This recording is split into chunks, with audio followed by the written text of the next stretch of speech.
Sa labas ng Kahariang Albania matatagpuan ang madilim, malawak at mapanglaw na gubat ng Quezon Naria. Rito ay may isang lalaking mala-Adonis ang tindig na nakagapos sa puno ng Hygeria. Ang lalaking nakagapos ay si Florante, ang anak ng mag-asawang si Duque Brescio at Prinsesa Floresca ng Albania. Habang nakagapos, muling nanumbalik ang mga karaingan ni Florante, mga alaala kung saan si Adolfo Socaban ang pumatay sa kanyang ama kay Haring Lencio at umagaw sa kanyang kasintahang si Laura.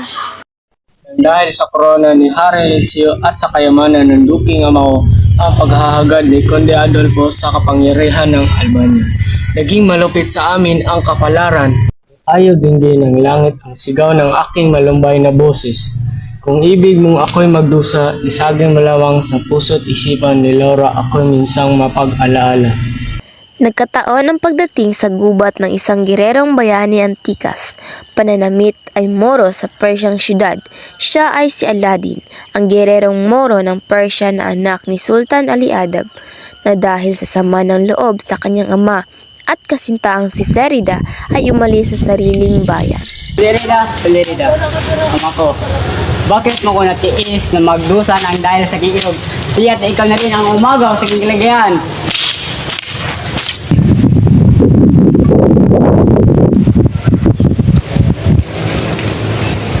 Kung hindi ang kalaganan kong ama ang umagaw kay Flerida, hindi ko masabi kung ang aking sandatay bumuga ng laksang kamatayan. Ama ko, bakit pa kaya ikaw ang naunang nasawi at ako ay inulila sa gitna ng sakit? Para kung nakikita ang malupit na parusa sa iyo ng taksil na si Adolfo. Para ko pang naririnig dito, aking ama, ang iyong panambitan at dalangin na ako'y sana ay maligtas na lamang sa paghihiganti ni Conde Adolfo.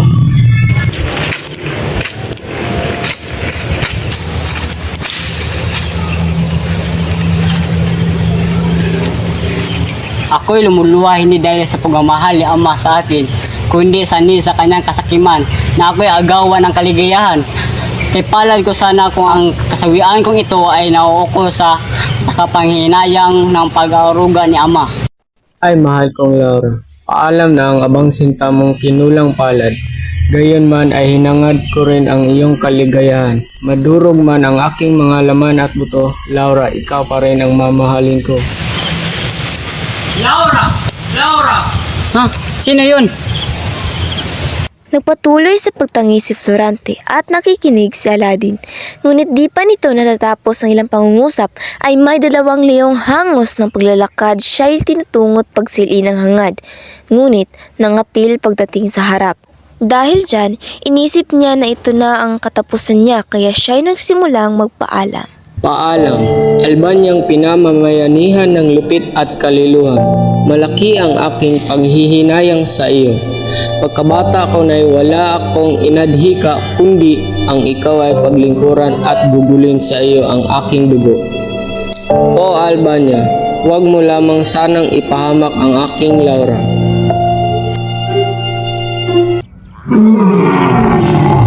Abangin seryoso saktan ako kalabanin mo.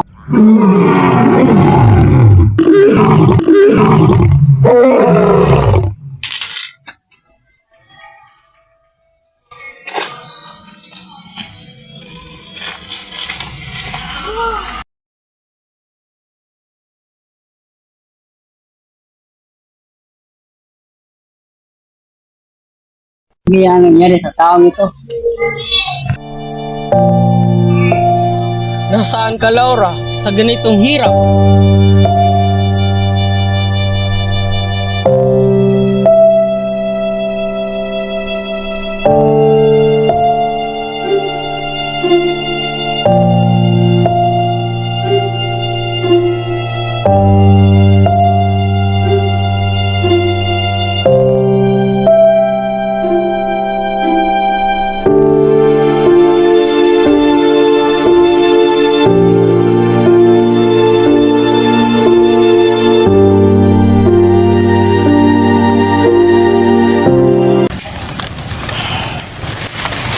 La, sino ka? Abakot na sa morong kamay. Ligtas ka na sa panganib at sa mga sakit na nakikita mo.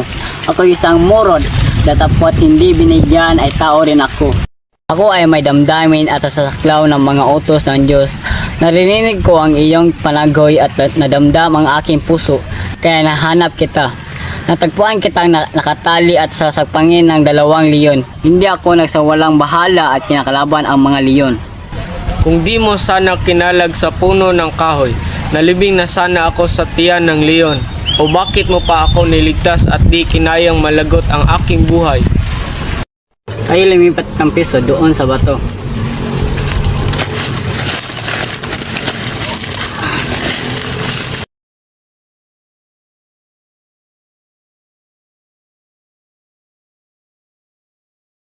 Salamat. Walang anuman. Mapalad ang mga sandaling ito dahil tayo'y nabubuhay pa, kaya huwag mong sabihin na sana'y hinayaan na lang kita sa kamay ng mga leon. Naniniwala kung hindi ka magalinlangan sa akin.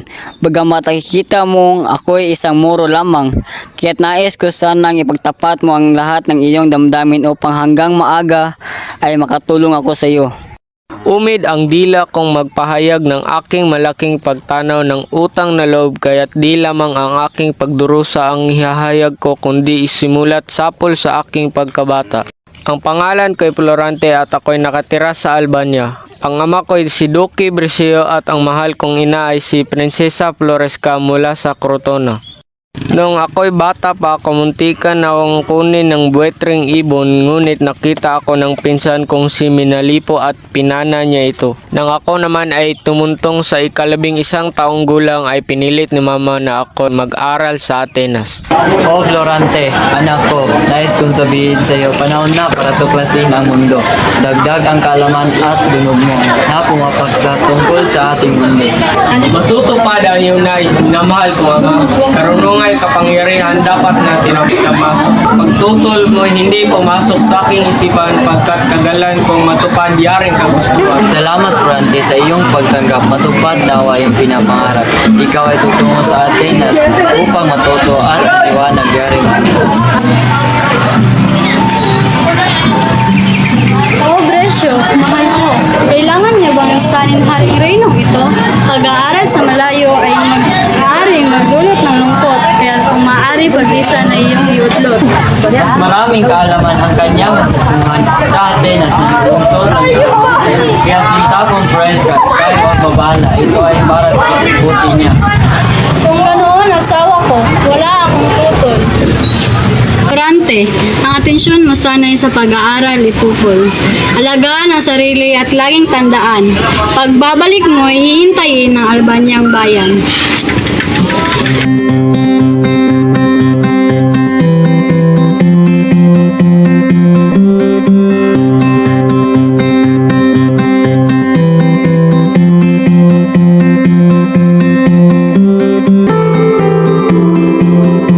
Maligayang pagdating, Florante. Ito nga pala ang paaralan na iyong papasukan. Ako nga pala si Atenor, ang iyong magiging guro dito sa Atenas.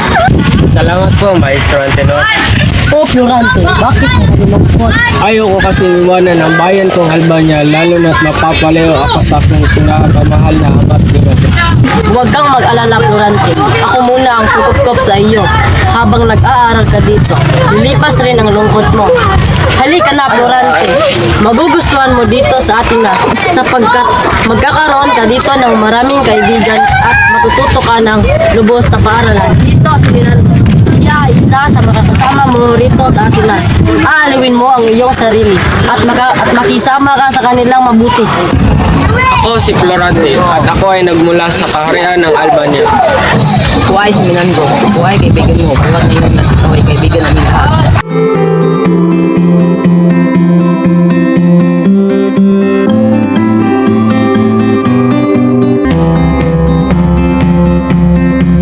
Mabuhay si Florante! Hindi nagtagal ay naging malapit kong kaibigan si Minandro. Pagkatapos ng 6 na taon sa pag-aaral ko sa Atenas, ang kahusayan na mayroon si Adolfo ay nakikita na rin sa akin ng aming maestro.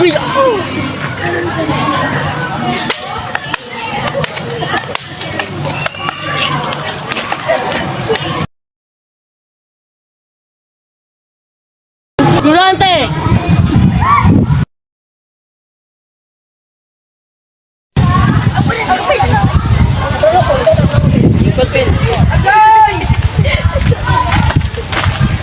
ka, Florante. Ikaw ay nakita ko na magaling pala sa filosofiya, astrolohiya at matematika. Salamat po, Maestro. Dito nagsimulang nagalit sa akin si Adolfo sa kadahilanang nalampasan ko na raw ang aking kagalingan na mayroon siya.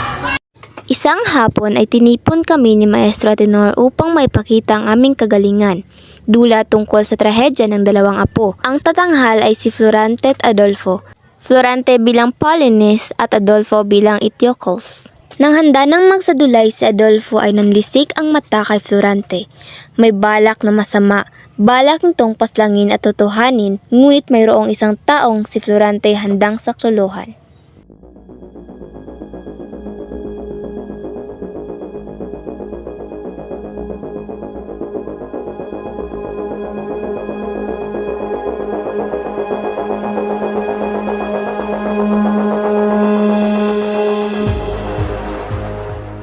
Ikaw, Florante, sa kapurihan ko'y umagaw. Dapat sa iyo'y mamatay.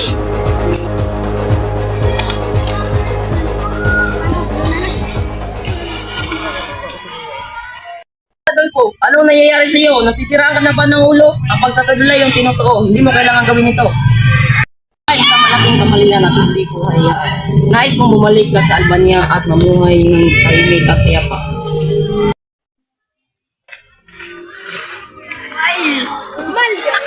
Pagkatapos ng isa pang taon sa Atenas, ako'y nagtanggap ng isang sulat na ang hatid ay isang masamang balita.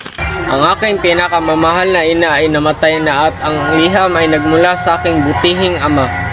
Pagkatapos kong malaman iyon, nagtagal pa ako ng 2 buwan sa Atenas hanggang napagdesisyonan kong bumalik sa Albania.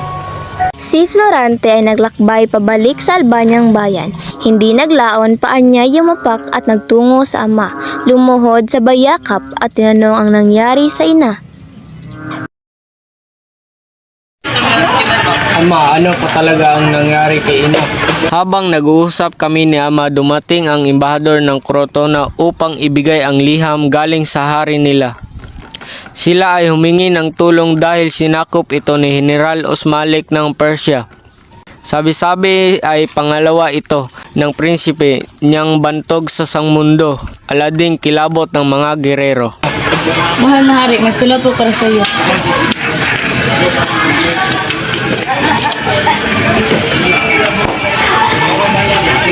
Sulat nagmula sa Crotona, humihingi ng tulong ang pakay nila. Anid na itong sakupin ni General Osmalik ng Persia. Bukas sila'y pupunta at ipaglalaban ang bayan nag-aalsa. Sa tulong mo, Florante, aking anak, mailigtas natin ang bayang Crotona. Nang dumating ang dalawa sa palasyo, itong si Florante ay may naramdaman. Magkahalong kabat pag-ibig na makita ang anak ng hari.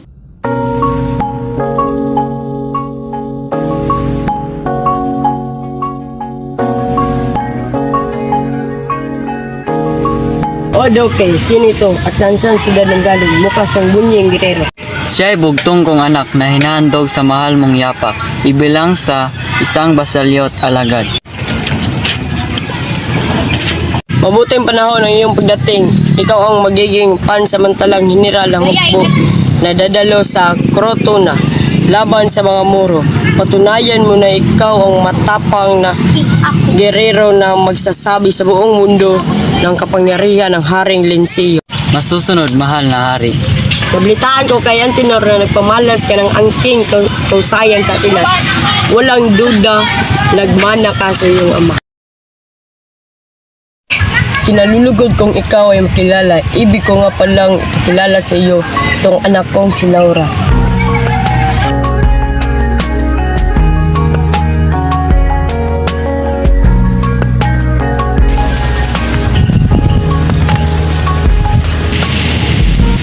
Magandang umaga, Ginugili. Masaya ako at nakilala kita. Ngalan kay Florante at wala nang iba. Magandang umaga, Florante. Masaya rin akong makilala kita. Naway makilala rin kita ng lubusan. Gayon rin ako. Ngunit, ilang araw na lang ay alis ka na. Oo nga, ngunit sigurado ko sa iyong ako'y magbabalik. Laura, tara na't pumasok sa loob. Magsisimula na ang piging.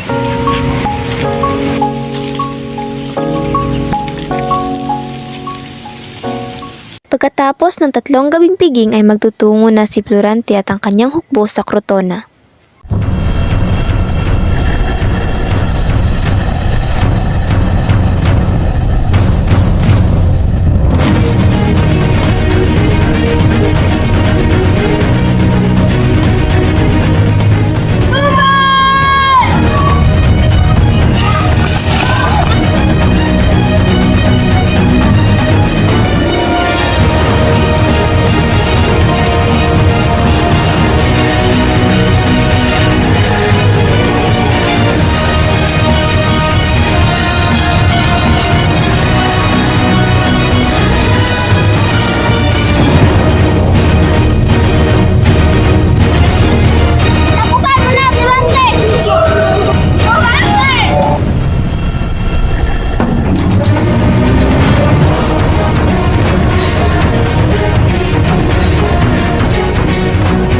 Naglagi ng 5 buwan si Florante sa Crotona. Nagpilit bumalik sa Reynong Albania ngunit nang matanaw yaring bayan, isang masamang kutob sa puso ang lalong nagpahirap. Nang makitang bandila ng kaaway ang winawagayway, Albania ay nasalakay ng mga Morong sukaban.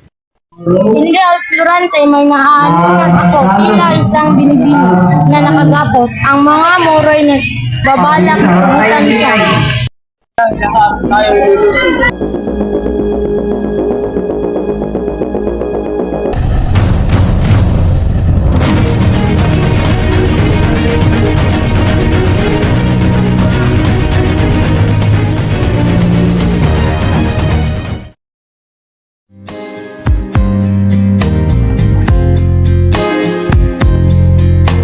O Laura, aking sinta, kay wag nang lumuha pa, naririto ako upang iligtas ka.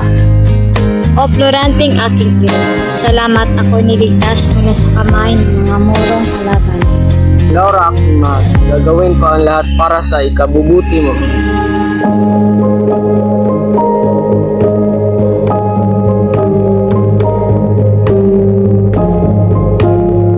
Dahil natalastas mo ng iyong buhay, ako na may magpakilala ng formal. Ako si Aladdin ng Persia. Ako ay anak ni Sultan Naliadab. Ako ay isang gerero na nakaranas at nakipaglaban sa napakaraming digmaan. Ngunit ako'y hindi naghirap dito dahil wala nang mas nahihirap pa sa pagkuha sa babaeng minamahal ko. Sa pagkuha sa kanya ng aking sariling ama. Oo nga't sinakop namin ang Albania ngunit hindi kami nagtagumpay. Kaya ako'y bumalik sa Persia nung hindi kasama ang aking hukbo.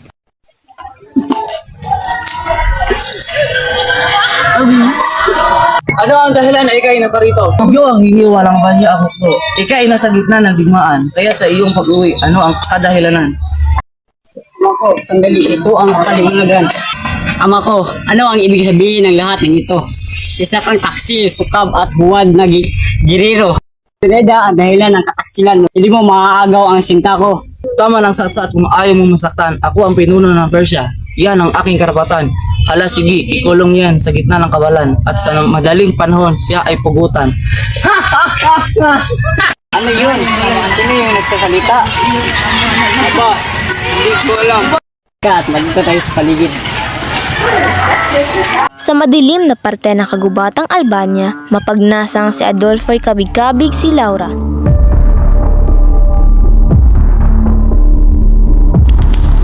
Bitahan mo ko, Adolfo. Ako para lamang kay Floranting diliw ko. Ang tulad mong pagsaduwag sa pag-ibig namin, Floranting, hindi makatitibag. Aray! Aray! O Laurang prinsesa, huwag mo akong galitin. Ang Floranting sinta mo'y hindi naaabuti ng dilim. Katawan niya ngayon pinagpipestahan, wari ng mga leon. Kaya wala ka na ibang pagpipilan, kundi mapa sa akin. Mas pipiliin ko pa mamatay. O Adolfo Sukab, kung wala na si Floranting sinta ko, anahin ko pa ang buhay. Hindi ako mapayag na mapasayo at pinapangako ko, hindi ka magtatagumpay sa iyong plano.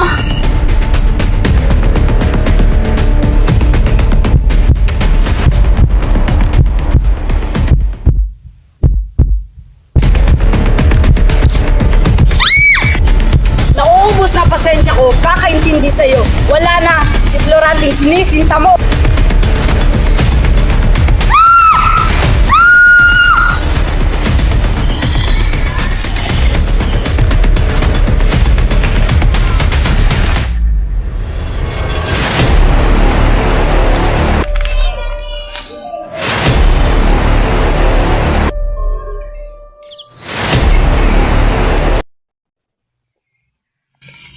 Abang dalaga, ano ang kalagayan mo? Talagang walang hiya ang lalaking ito. Florida nga pala ang aking ngalan, na nagmula sa Persian kaharian. Laura naman ang aking hari. Huwag kang mag-alala sa aking kalagayan. Ako ang siyang prinsesa ng Regnong Albania, anak ni Lensyang Tubong Tugon.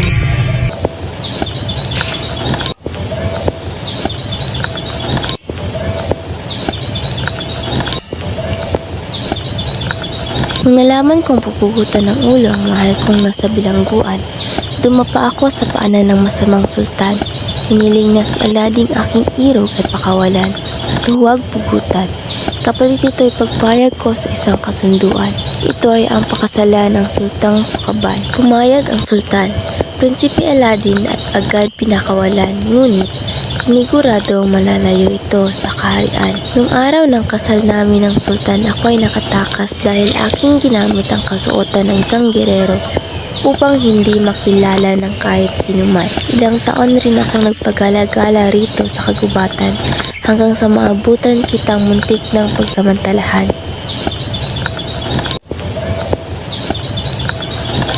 Maraming salamat sa iyong kabutihan. Nang dahil sa iyo, buhay ko naligtas mula kay Adolfong puno ng kasamaan.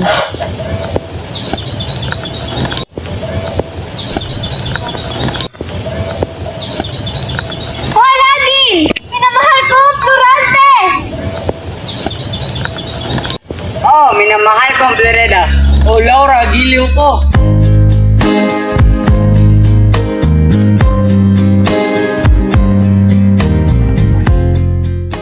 Oh, salamat sa Diyos at ika'y ligtas. Salamat din, Florida, dahil puso mo'y likas.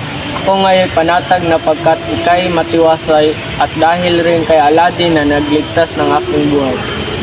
Walang anuman, katutukong Florante.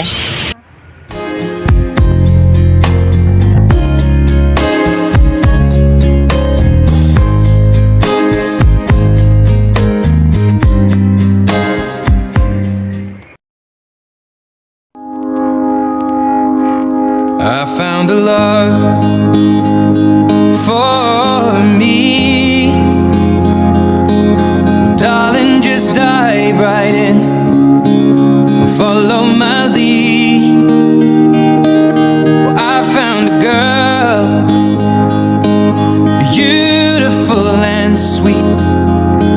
Well, I never knew you were the someone waiting for me. 'Cause we were just kids when we fell in love, not knowing what it was. I will not give you up this time, darling, just kiss me slow. Your heart is all I own, and in your eyes you're holding mine, baby. Anak na Espiritu Santo. Florante, tinatanggap mo ba si Laura? Opo, Padre. Laura, tinatanggap mo ba si Florante? Opo, Padre. Ikaw, Florida, tinatanggap mo ba si Aladdin? Opo, Padre. Tinatanggap mo ba si Florida? Opo, Padre. Dancing in the dark with you between my arms, barefoot on the grass, listening to our favorite song. Dahil sa pagkamatay ni Haring Lencio at Duque Brescio, pinalitan sila ni Florante. Sa kanyang paghahari, nanumbalik ang dating katangian ng Albania. Nagkaroon muli ito ng kapayapaan, umunlad, nagkaisa at bumalik ang dating sigla. Habang si Aladdin at Florida ay pinamumunuan ang kanilang kaharian sa Persia.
Laura, aking sinta, huwag ka nang lumuha pa. Ay, Pare ka, Betzel? Nasi ka? Sige, mga sa ito. Ato lang ta kasi yung balay. Sige. Sige, wato.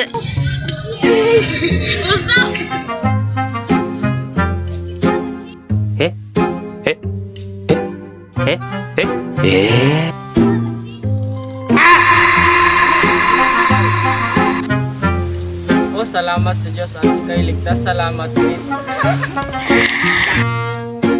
Go! Ayaw, hindi na! Agaya ka! Sige ka!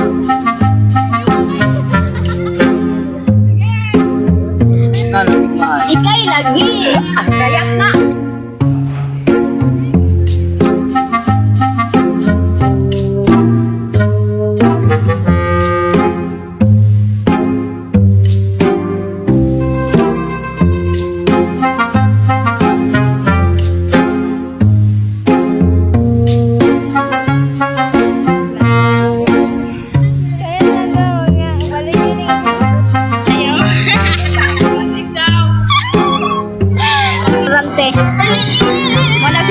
Wala si Laura. Wala si Sulamo. Wala si Adolfo. Tara si Pan. Mali among Laura, guys.